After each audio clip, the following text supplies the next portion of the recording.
You mentioned in a prior segment, you guys had a certain, during your upbringing, you had a certain type of level of income your family was making and used to living and certain Right. status. And it got hard to the point where your mom ended up having to become an exotic dancer. Right. It got hard, but that's my mom's story. Right. I don't know it. And that's how good of a mom she is, that I don't know her struggling story. I don't know. She got stories that I wouldn't even believe because I don't remember that. So, yeah, I guess it got hard, but I didn't know because I didn't miss any toys or outfits or whatever. I still lived the best life, but she made it work. So, yeah, that's what happened. How was your relationship with your father while he was locked up for that long? Oh, my father is my best friend. Like, my parents are obsessed with me. Like, I see some people relationship with their parents, I'd be like, how can you be disrespectful? Like, my parents are just like, it's not even words I can explain to you, DJ Smallz, for you to get it. Because we just got a bond that is just, I haven't seen nowhere else. Like, it's just, we're all best friends, me, my mom, and my dad. Like, we all are very super close. He actually put me on punishment from jail. I've never seen a man give me he gave me allowance from jail. He knew everything I did. If I got in trouble, if I did something sneaky, my mom just, he wanted to be informed. He knew everything. His presence just wasn't there. He was there. His presence just went there. How often did you communicate with him while he was locked up? Every other day, if not every day. At the same time, my uncle, who got killed when I was in 10th grade, he was incarcerated too. So I would hold it down for the both of them. My uncle would call, I would call his girls, or I talk to him and tell him what I want him to buy me when he get out. He was in the feds too. Then my dad would call, so I would just be answering both of them like I was just their little do girl at the time. But I was holding it down. Yeah. So you communicated pretty frequently, Yeah. pretty consistently. Yep. What about as far as like contact visits? So he was far. He was in Mississippi. And so we would have to like organize for me to go, see him and stuff. And when you go there, they're really strict about clothes. And sometimes we would get turned around. It would just be a whole bunch of stuff. But I didn't get to see him that often physically. I'm glad I can see him whenever I want now. But they didn't have all the technology they have now where you can like email a lot and FaceTime, I think, and stuff. So, yeah. You were doing phone calls? Phone calls only. But I would visit him probably like once a year, to answer your question. Ever write, or the phone calls? Yeah, my daddy wrote me more than I wrote my daddy. I know that I was really bad with the writing thing. I would be thrown off. He would write so many letters, and he would have somebody in the jail do like art, make me a picture. One time he sent me like, you know how if you in Jamaica you get your name engraved on the belts? He would send me me a custom belt or a custom sun visor, all kind of stuff. Lotion. I'd be like, where did you order me some perfume from in prison, man? He would have catalogs and send me perfume.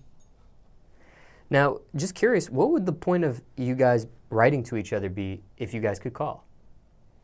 I mean, it's just never too much time for us to talk. Like, it's just, I don't know. I mean, that's a question for him because he wrote me more. But, I mean, he had more time on his hand, I guess. I'm a teenager doing teenage stuff at the time. But, yeah, I don't know. I just feel like we just like to do that. That's us. Our love it ain't no rules to it. We can talk on the phone, write letters, email. We're going to do it all. When he finally got out, you were grown. You said you were about 20 years old. Yeah. When he finally gets out and your first moment seeing him, can you take us back to that moment, what that was like? I was picking him up from the Greyhound across from Magic City. Everybody went crazy over the video because my mom recorded me like running up to him and just jumping into his arms like a little bitty baby. And I was just crying. But I had on some Louboutins though. I was fresh. But yeah, I had him fresh. I was so excited because I had to go pick out all his clothes. I bought him a Gucci belt, and he didn't want his jeans too fitted. So I had to get him some Levi's, polo t-shirt, polo underwear, some Timberland boots. That's what he wanted. I had mailed his stuff before he got out. Like, what? I was literally young, going into the Gucci store, get my daddy a belt, like making sure, I mean, I didn't have to do this stuff. I don't see people do this stuff. Like, but I wanted him to wear whatever he wanted. He came home, I bought him a car. What car?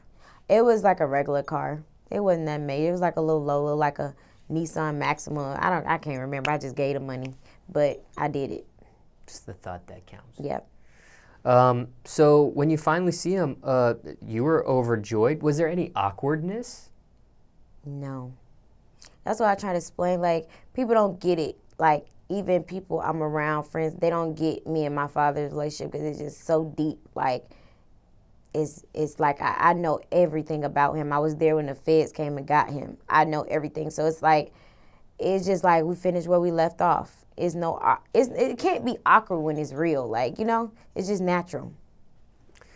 I know sometimes, and you're grown at this point when he gets home, but I know sometimes I've done interviews with people that their parent had to do a very long bid, like 10, 15 years, that sort of thing. And it can be awkward, and, when it comes to them trying to be a parent and this, that, and the third, it can just get ugly. Yeah, no, My daddy was a parent all 13 years. He didn't miss a beat.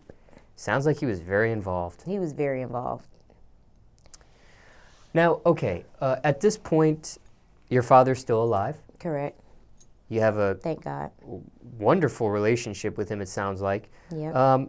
What about Father's Day? Favorite Father's Day memory, if you have one? My daddy went to jail on Father's Day.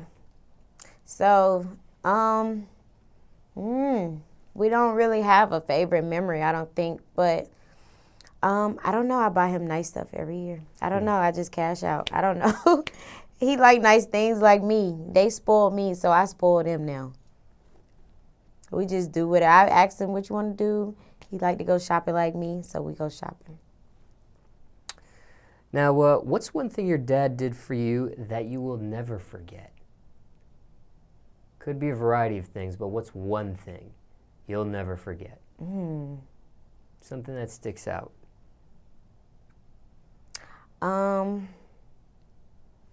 I don't know. It's so much. I don't know. Me and my daddy got so many memories. Like, my daddy literally, one time my mom and my dad got into it. My daddy literally, kidnapped me. He kidnapped me. He set up the whole kidnap. He had, a family friend act like I was going to spend the night over her house for the weekend. And he kidnapped me. And then my mom went crazy, found out, and it was just a whole big scene. But, yeah.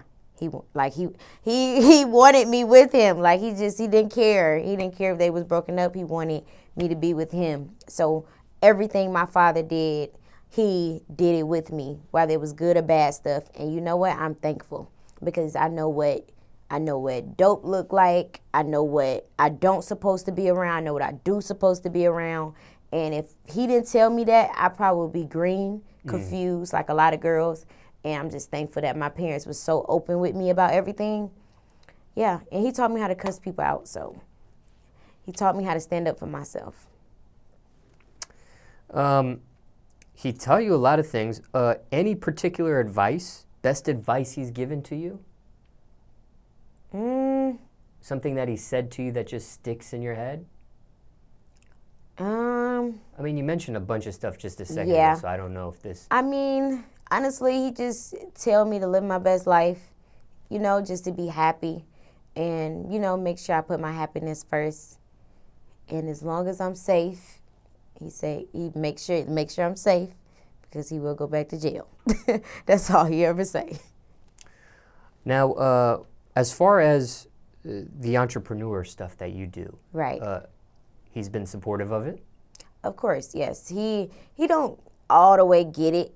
But he's like my grandmother in some sort. He's like it when it comes to social media. He's as slow as my grandmother is. Like, someone to come over my grandmother's house and see my graduation picture, like, oh my God, you're Posh's grandma, and she'd be like, oh yeah, I'm Diamond's grandma. Like, she don't get it, but she's getting it. And my daddy's the same way. Like, he just know I make money. He don't know.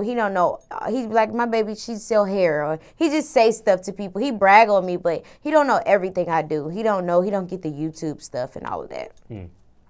Since he's been home, does he have any wants to be an entrepreneur himself? Yes. So he actually has a cleaning business. He cleans schools and stuff like that.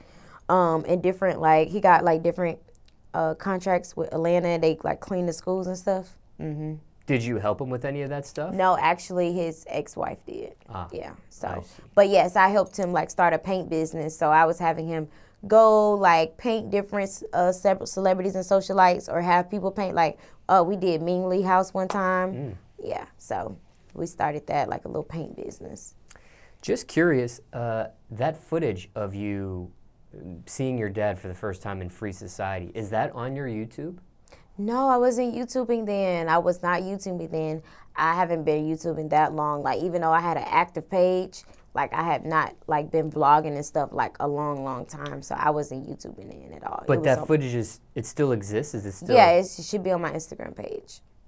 Never thought about maybe throwing it on the YouTube page as like a Father's Day? You could. I never thought about that. Maybe I'll do that this year. Father's Day coming up, maybe. I don't know. I just try to let them have as much privacy, you know, as possible. A lot of the stuff I'm talking about with you today, like, this is exclusive because I don't even talk about this on my channel. Why don't you? You are open about because I'm your so opinion protective of them. I'm so protective of the people I love. And my sisters, brothers, they all go through stuff because of me. Like, people bother them. So I try to not even just bring that YouTube. YouTube is like a whole world in itself, and a lot of people they don't get it. A lot of people don't watch YouTube and they don't understand it. They don't know how to deal with the scrutiny that comes behind it. So I try to just keep my family out of it. It's about me, and you know, they want to see me, but they're really nosy. You know what I'm saying? That's to me. That's what I get from you. They're really nosy. But I don't know. I just like to protect my family pretty much.